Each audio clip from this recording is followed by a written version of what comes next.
Hey guys, and welcome to another sparkling, fantastical edition of NTom and Volk's Spot of PC. Today we have one of Volk's picks. This is FTL, Faster Than Light by Subset Games.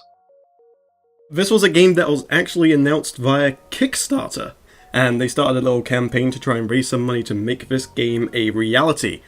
And their goal was $10,000. They ended with $200,000. Holy shit. It made twice its goal in just one day, so people clearly wanted something like this in the gaming universe.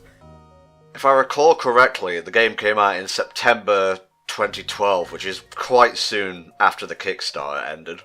And then in April 2014, got a massive free content update, which you can probably tell by the two extra ships dotting around occasionally, and also the Type C base ships. As you go through the game, you'll find various scenarios and events that will unlock new ships for you to try out, and each ship has 2 or 3 different layouts to choose from.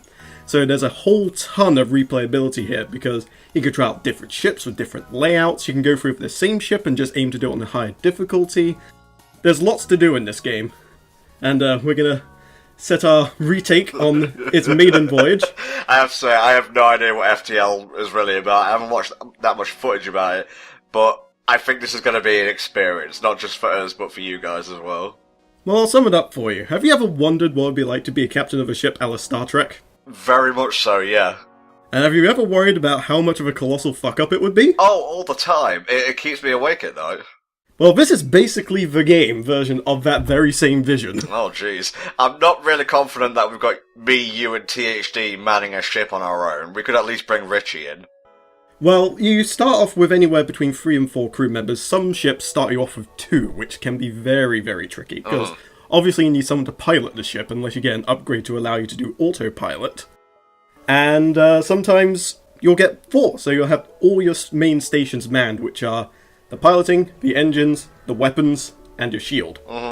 But as you go through the game, you'll find that perhaps you'll find slave ships that will offer you slaves, or you'll find crew looking for hire at the local stores and things like that.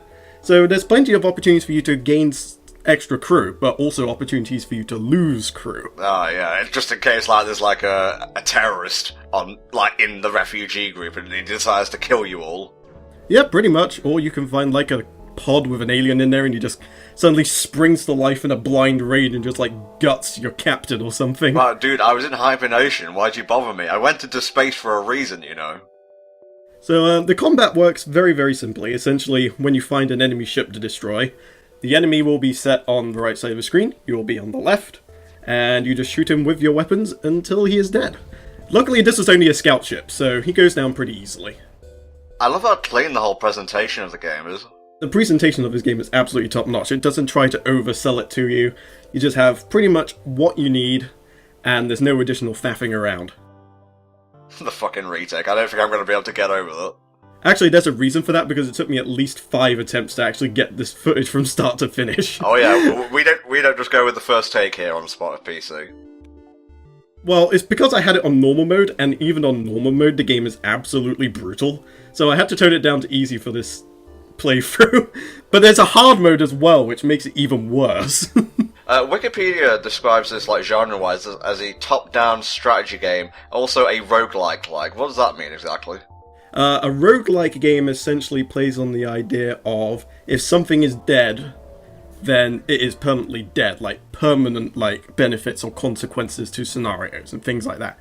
Think like Binding of Isaac, Dungeons of Dreadmore, that sort of thing. But it plays more like an RPG as well, because obviously you've got your role within this universe. You're trying to reach a Federation fleet before the rebels can get to you, which are quote-unquote the big bads in this particular game. So that's our mission, basically. We gotta try and... we have their weakness to the whole rebel fleet, and that is their flagship, and we're trying to get to the main Federation fleet to tell them this, so that they can turn the tides of battle and win. Is there any backstory we should know about? Not particularly. That is pretty much the story. You kind of make your own story as you go through the game, because as you jump to various points, there'll be different things that happen with many different scenarios and possible conclusions to that scenario. So you can go through the game once and find the exact same scenario, but it could end 2 or 3 different ways. So where you might have gotten a ton of scrap or resources the first time around, you could end up with one of your crew members dead the next time you see it. I'm betting THD snuffs it first. Well, we'll have to see. There are one or two unfortunate accidents throughout this playthrough. I wish HellfireComms had never expanded to its space commentary division. Our space program isn't just properly equipped yet for this sort of thing. We're taking a very dangerous gamble here. I would love if, like, even in the future, we're like sailing the cosmos, we're still using the same basic headset bugs. All this space technology and we're still using this crappy Samsung microphone. I've got to upload via Saturn or some shit. So you go through 8 different sectors and you kind of have like this branching path where you can sort of choose between 2 different places to go, and that in turn branches off into more places and eventually meet up at the middle point at the end, which is your final showdown with the flagship. Now, you may notice with these options there is a blue one here. Sometimes you can pick up upgrades or weapons, or you can upgrade your ship in such a way that allows you to do a bonus option, and usually that's extremely beneficial. So, where you only got scrap before, you can get like tons of scrap, fuel, and even a weapon, like in this case here. Ion bomb sounds pretty cash. Oh yeah, ion bombs are pretty damn good. If you want to shut down a system without actually destroying it, that's your ticket in. I have to say, I love Lord of the Rings and, like, high fantasy stuff, but stuff like this has always appealed to me as well, like Star Trek, Star Wars. The thing that's coming to mind most right now is actually Mass Effect. Yeah, it is a bit like that. I mean, you can obviously have a ship based on Mass Effect. All you have to do is name your ship the Normandy and just name everybody Shepard and Garrus and whatever. Shepard. Rex. God, that video. Just a loop of that. Shepard. Rex. So there we go, we have attained an additional crew member due to a quest. And you pick up quests along the way as well, where you got to get to a certain point in the map, which could be right at the beginning, could be right at the end, it's completely random. And you can do things like find a cargo ship and complete the delivery like we did here. And in this case, we actually got an additional crew member, who is a Mantis. And Mantises are very good at the old close combat. Well, you know, they got those massive blades on the front. Yep. You got all the different races in the game kind of have different benefits and flaws. Like, the human race are kind of your all-rounders. But then you have, like, NGs, who are very, very efficient at repairing systems. Naturally. You got the Zoltan, who provide themselves with energy for your ship. So they're basically mini-reactors in the form of crew. And you got these guys here, who are the Lanius, which are a completely mechanized race. They don't need oxygen, but they also suck all of the oxygen out of the room they are in. So you can do some really tricky things like hack a room, completely disable the doors, teleport one of those dudes in, suck out all the oxygen and just suffocate the crew that are in the room. The Cybermen should pick up that ability. I think it would make for more interesting story arcs in Doctor Who. True that, true that. There are also very different environmental hazards to keep an eye out for as well. Like, in this case, we got a pulsar, which constantly disables our systems via ion. So, we're having a bit of trouble with this fight, obviously, because they're disabling our weapons constantly, and they're getting their shields and stuff, so we can't exactly attack each other. It's a bit of a stalemate. I think I figured out a way around this. Put THD into the photon torpedo tube and fire him at the ship.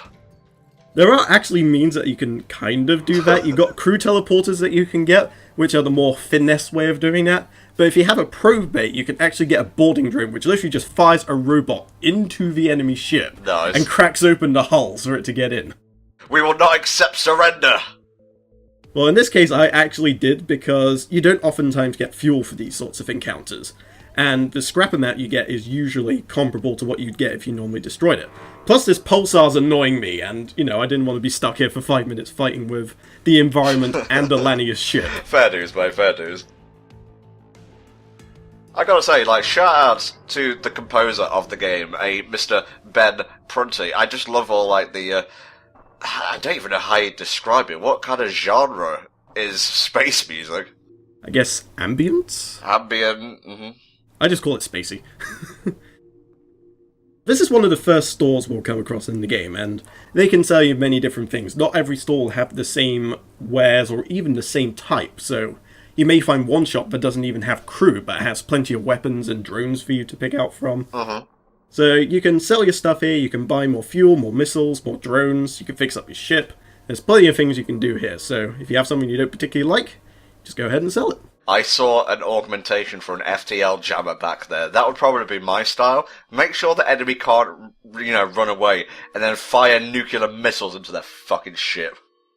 That is actually a legit strategy, because especially if you're fighting rebel ships, they will oftentimes try to run away and alert the rest of the fleet, which will actually bring the entire fleet closer to you. So you have less time to kind of jump around points and find things which will give you more scrap, more parts, more crew, which give you more upgrades, which will in turn let you get to the flagship and actually be able to fight it on equal terms.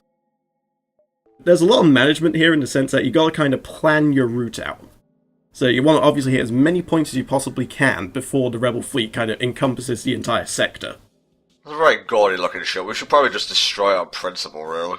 Yeah, true that. I mean, we are told they are the bad guys, therefore we must kill them. Now what you're seeing there, the strange purple shit going on, is a hacking drone, which is something they added in the Advanced Edition.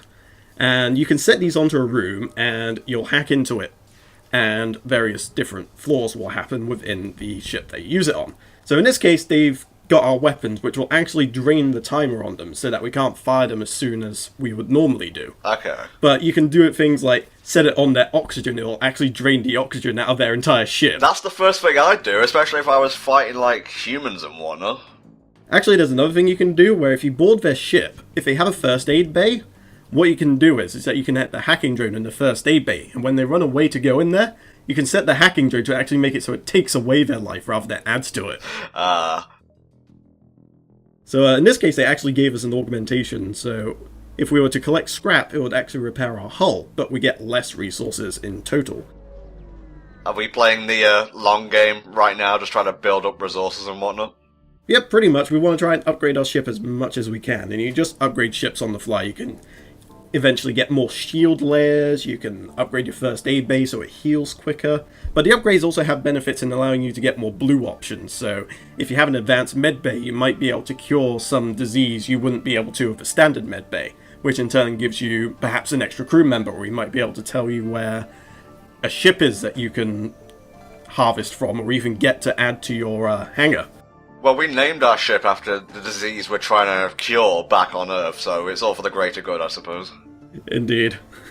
Now, we had the crew teleporter there. We're not going to get it right now, but we will get it later, because we do have quite a lot of crew, and we do have a Mantis as well. Mantis does like that whole boardy, stabby strategy. I'm going to assume we can't rename party members who already have names. Actually, you can, and you get to do it within the ship itself. There's another option where you can look at your crew. So, we're going to look into buying maybe one more crew member, and then we'll go on a renaming spree here.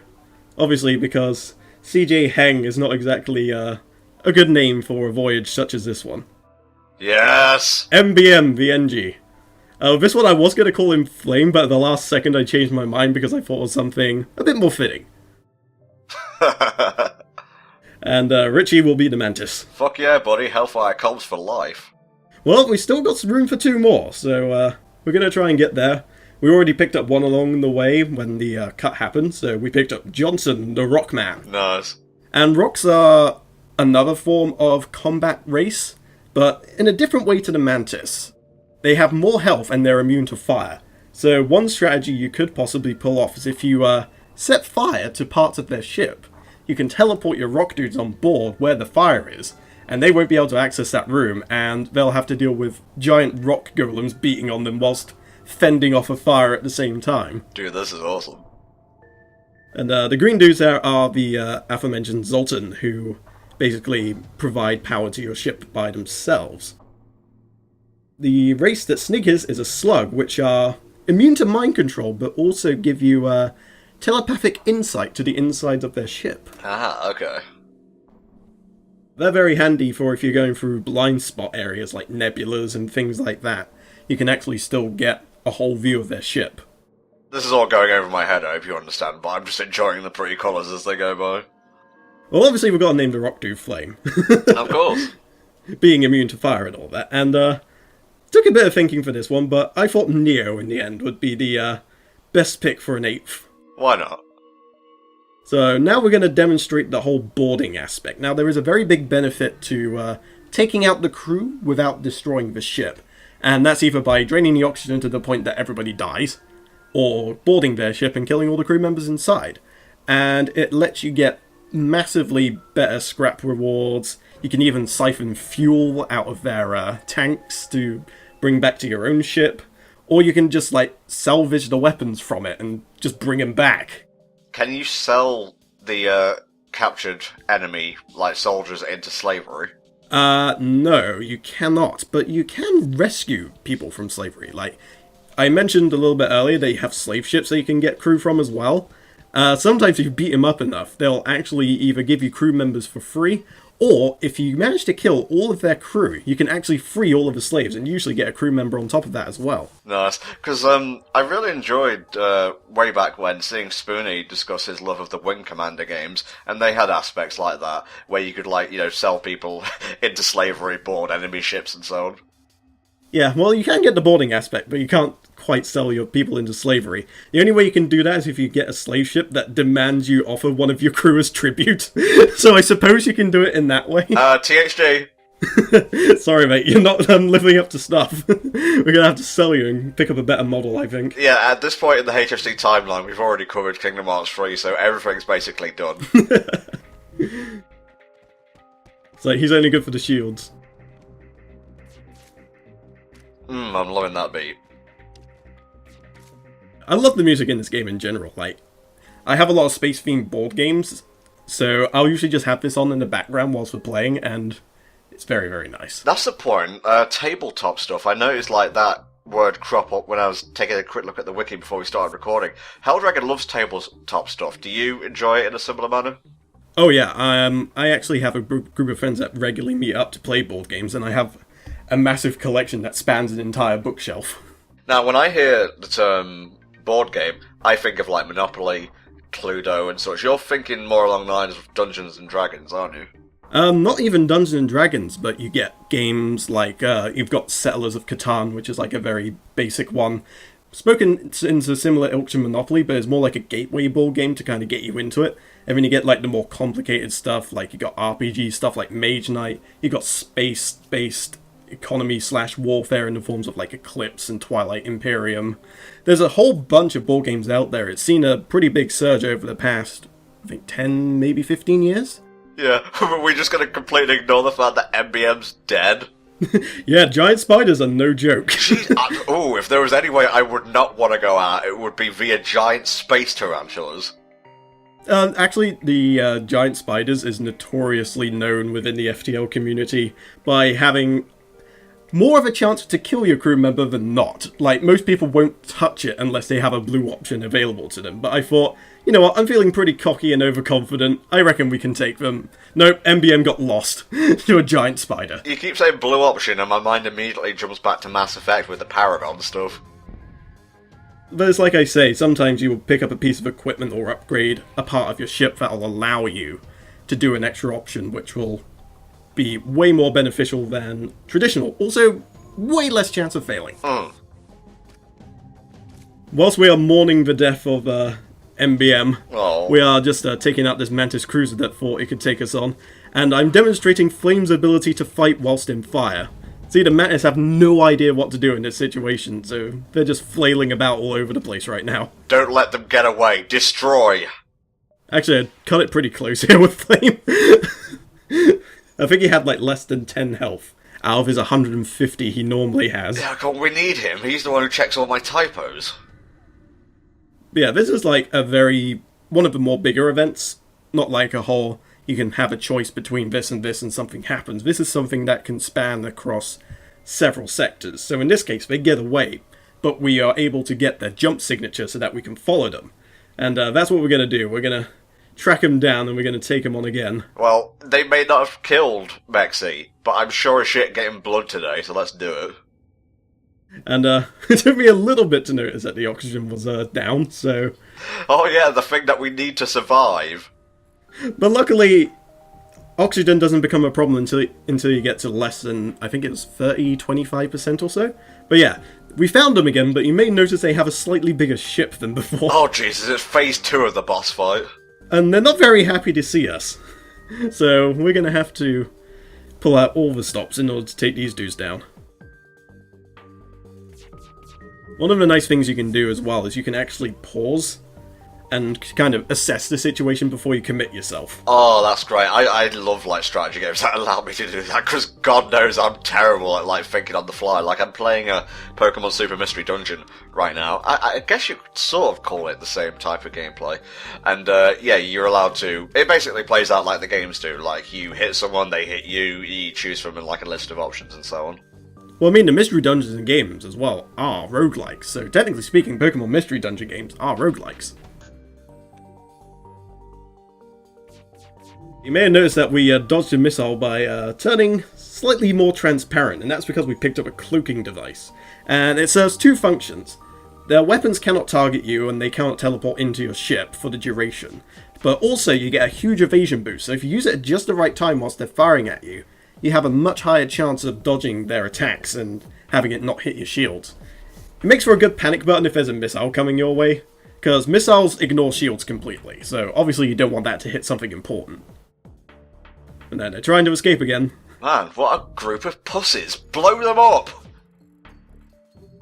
I don't think I'll be able to blow them up on time, but just to be sure, I'm going to take out their engines just so they can't jump again.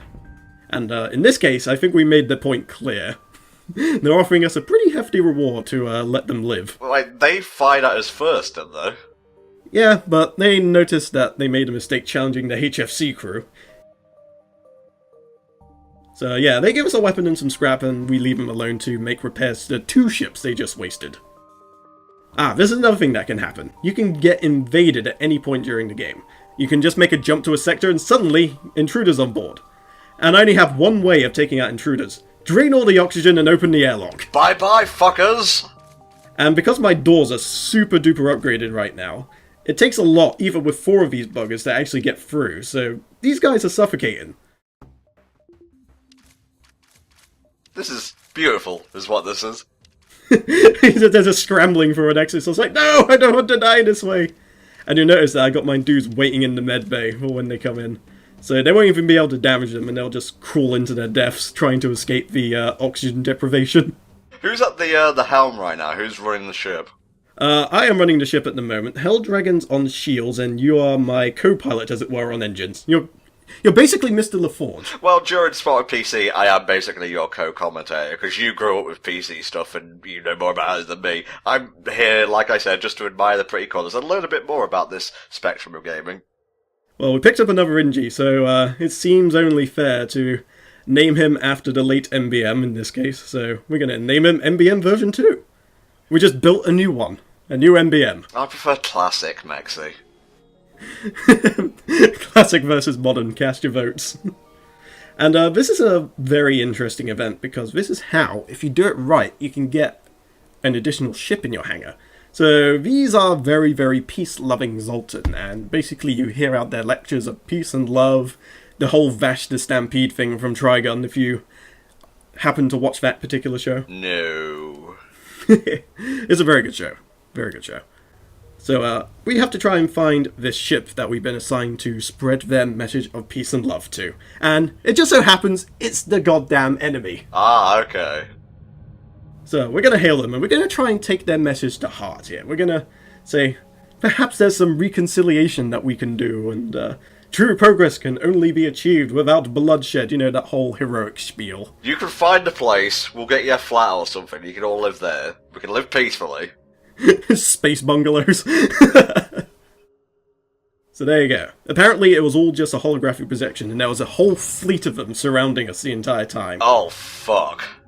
But, whilst they say our methods are very, very crude, it's clear that we took their message to heart. So they've given us their help. So they've given us a cruiser, they've also given us a Zoltan shield for our current ship, and a bit of scrap on the side as well. So the Zoltan shield surrounds our other shield, and it actually gives us 5 hull points worth of shielding that can't be penetrated by missiles. So it's very, very, very, very handy for those skirmishes where you find a ship just bristling with weaponry. I like it because it's vaguely green. And another weapon we picked up along the way was actually an augment called the Weapon Pre-Igniter, which actually fully charges all of our weapons right at the start of the fight. So we have a chance to sort of fire at them with our bristling weaponry before they really get a chance to react. Ah, first strike kind of thing. Yeah, pretty much. Very, very handy for taking out weapons or shields or crew teleporters in the nick of time before they get the chance to use it. So we're in a pretty good position right now. I think at this stage we can definitely take on the flagship, but you definitely don't want to leave anything to chance, because the flagship itself, it's a piece of work, let me tell you. Even on easy, if you make a misstep, it could result in you taking a ton of hull damage, and if you're really unlucky, you could just get killed outright. Are we talking like Imperial Star Destroyer status? Yeah, pretty much. It's not good. Let's just say that. We found the Federation base, and we're explaining exactly what's going on here and what the weakness is, and they're going to set us on our way to put this plan into action. They're going to see off the rebel fleet that's been chasing us through the entire game, and we're going to have a clear run towards their flagship. Okay, I nominate Miranda to go first. So here we go. This is the flagship. You have to do a bit of hunting around. Basically, the flagship's on one side of the map, and you're on the other side, and you got to make sure he doesn't reach the main base, because if the main base gets destroyed, you lose. So you kind of got to intercept it as well as basically destroy it. And this is a multi-phase fight as well, so you'll see what I mean in a second. Well, first thing I would do is take out the cannons on the front of the ship. Yep, that's exactly what we're doing, but we're doing the crew boarding method, because of course, since there's a crew member isolated in every single one of these things, you can't get to them by traditional means, and basically they can repair any damage, so if this is going to be a multi-stage fight, we want to try and take out as much crew as we possibly can. And we've got to be careful, because if we kill every single member of crew, the flagship will go into an AI mode, and it will have like auto-repair and things like that. Just looking at the size of this thing, I feel like it's going to transform into Unicron or something in Phase 2. Tell you what, when I played this game the first time, it would not have surprised me if it did. So we're going through the cool, calm, and collected method here. We're just going to weather the storm with missiles and other assorted bullcrap, and we're just going to have our boarding crew take out 3 out of their 4 weapons. We're going to leave the laser cannons on the second to the left side, and that's going to be the crew member we leave standing for the purposes of not making sure the ship itself doesn't go into AI mode. I've got to say, I'm really surprised THD hasn't been blown out in airlock yet. No, Helldragon's been very good. He is a god on those shields at this point. He can recharge them super quick. Well, he is good with productivity and planning and whatnot.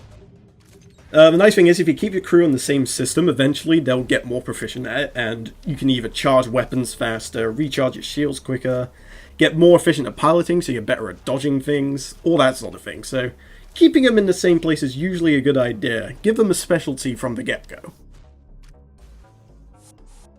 So here we go. The reason why that particular method worked was because they hacked the shield room, and the AI has an affinity of sending their crew to the piloting above all else. So basically, they get trapped in the shield room because they can't activate the doors, and we teleport into the piloting room and kill off the crew that are in there, teleport back, they replace them, we teleport back in, wash, rinse, repeat. Let's trace him down.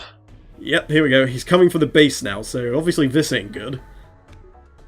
So we're going to intercept him, and Ayo, it's back, but it is significantly damaged. I'm going to assume this is a 3-phase fight. Yep, basically it's lost one wing, so it's lost its heavy laser, I think it was.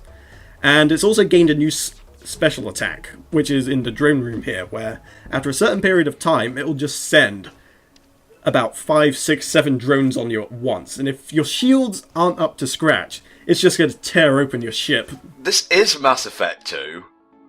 Yeah, it really is when you think about it.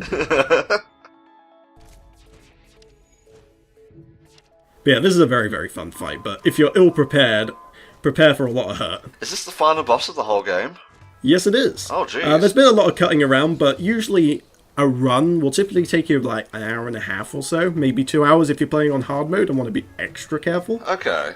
But like, because there's like 8 sectors and you got to go through each one in turn, but it's kind of more of the same from a playthrough standpoint, so obviously I cut a lot of that out just to sort of leave in the good portions and also the flagship fight. But Yeah. there's a whole ton of stuff you can do with many different events scattered within. Obviously you got the extra ships as well, which give you the replayability, so there's a lot to do in this game. So, like, in the most basic terms possible, it's the same mission, but it can play out differently each time.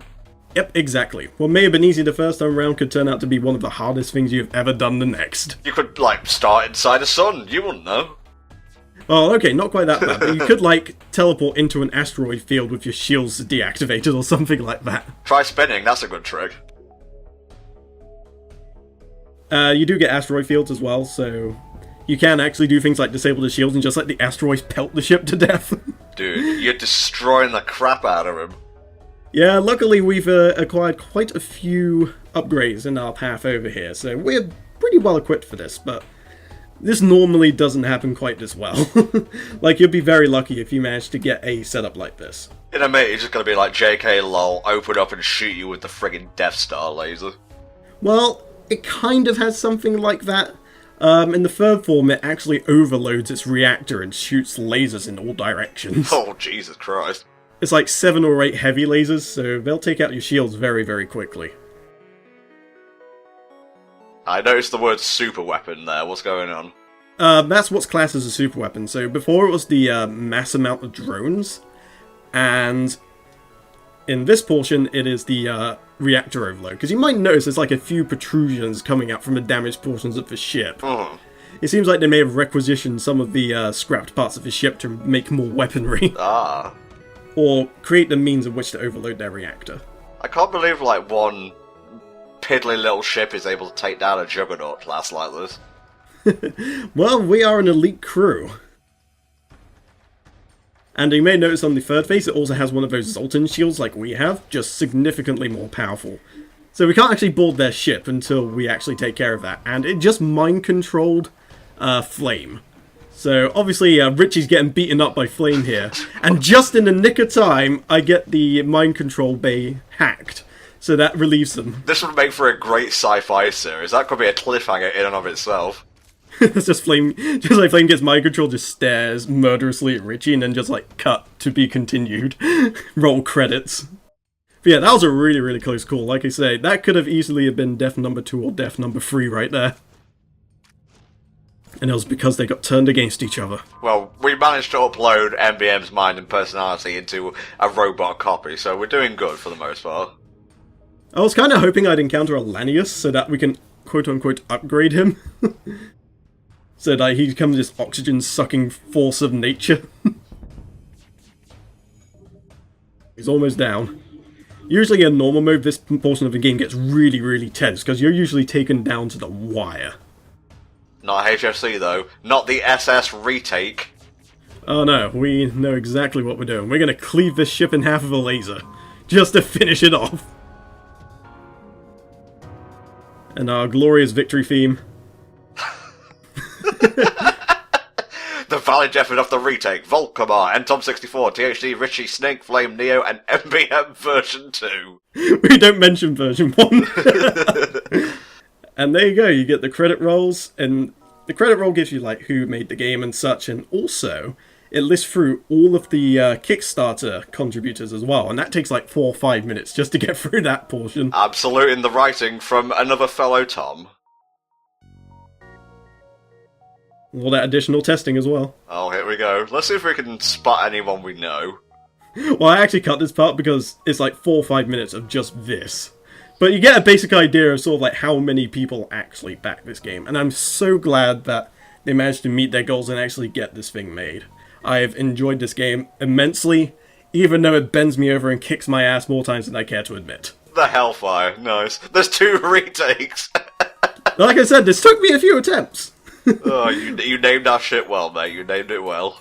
And there you go, it gives you like the MVPs and how many ships you defeated and how much scrap you collected. All the stats you'd want. Richie friggin' went at it in the heat of battle. He's a cold-blooded killer, he is. Most repairs, and Tom, yep, that's me. I keep this shit running. Oh yeah. And you could say jump survived and skill masteries could apply to everybody else except MBM. Version 1. So were you playing on easy or not? I was playing on easy in this occasion, but you can up the difficulty when you're feeling a bit more confident or just feel like a bit of a masochist. And you can start the whole thing again, and you have more ships to unlock if you're lucky. You can try a different layout entirely. I've got to say, like, before we sign off, I loved how none of the ships are all that fancy and ornate. They're very practical in their, like, design. It's like proper sci-fi. There are some that are also very, very specialised towards a certain strategy, and it kind of helps teach you all the different things you can do in this game, which I really, really like. The Adjudicator, that's dramatic. Oh yeah. The whole crew is Zoltan as well, so you don't even need a reactor. Okay guys, that'll do it for this instalment of NTom and Volk's Spot of PC. Please join us next time where we're doing one of my picks, and it's going to be Retrotastic. Bye for now.